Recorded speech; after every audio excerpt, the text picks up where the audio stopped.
জীবনের দৌড় কখনো শেষ হয় না। জীবন এক অদ্ভুত দৌড়। কেউ শুরু করে জুতাসহ, কেউ খালি পায়ে, কেউ জন্ম থেকেই 100 মিটার এগিয়ে থাকে, আবার কেউ হাঁটার আগেই হোঁচট খেয়ে পড়ে যায়। সময়ের সাথে আপনি বুঝতে পারবেন এই দৌড়ের নিয়মগুলো কখনোই সবার জন্য একরকম নয়।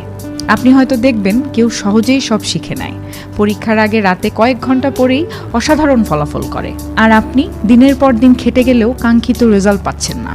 আপনার আশেপাশে এমন অনেক মানুষ থাকবে যাদের জীবন বাধাবিহীন রাস্তায় চলতে থাকে। তাদের কখনো টাকার চিন্তা করতে হয় না, বাবা মায়ের দেয়া ক্রেডিট কার্ডের বিল মেটায়, আর আপনি একবার টিউশন ফি চাওয়ার আগে কতবার চিন্তা করবেন সেটার কোনো হিসেব নেই।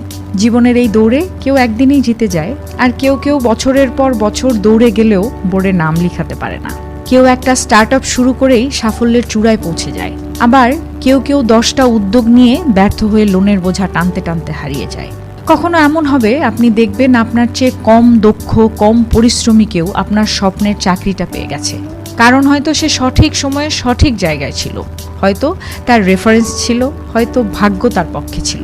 এসব ভেবে হয়তো আপনার নিজের উপর রাগ হবে, জীবনকে অন্যায় মনে হবে, কিন্তু বাস্তবতা হলো এই প্রতিযোগিতায় আপনি যদি শুধুই তুলনায় ব্যস্ত থাকেন তাহলে ক্লান্তি ছাড়া আর কিছুই পাবেন না। এখানে কেউ একটা গাড়ির মালিক হওয়ার স্বপ্ন দেখে, আরেকজন সেই গাড়িটা বদলে আরও দামি কিছু চায়। বড় ফ্ল্যাটের মালিক হওয়া মানুষের স্বপ্ন থাকে আরও অনেক বড় কিছুর। তাহলে উপায় কি? উপায় হলো নিজের লেন ঠিক করা। এই দৌড় কারো জন্য নয়, আপনার নিজের জন্য। অন্যের জীবনের দিকে না তাকিয়ে নিজের গতির দিকে এগিয়ে যাওয়াই হোক মূল লক্ষ্য।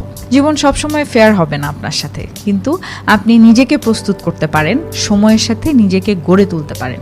কারণ সত্যিকারের জয়ী হওয়ার জন্য গন্তব্যে পৌঁছানোর দরকার নেই, দরকার শুধু এক পা করে সামনে এগিয়ে যাওয়ার। আর ঠিক এগিয়ে গেলেই দেখবেন একটা একটা করে রাস্তা চোখের সামনে এসে পড়েছে।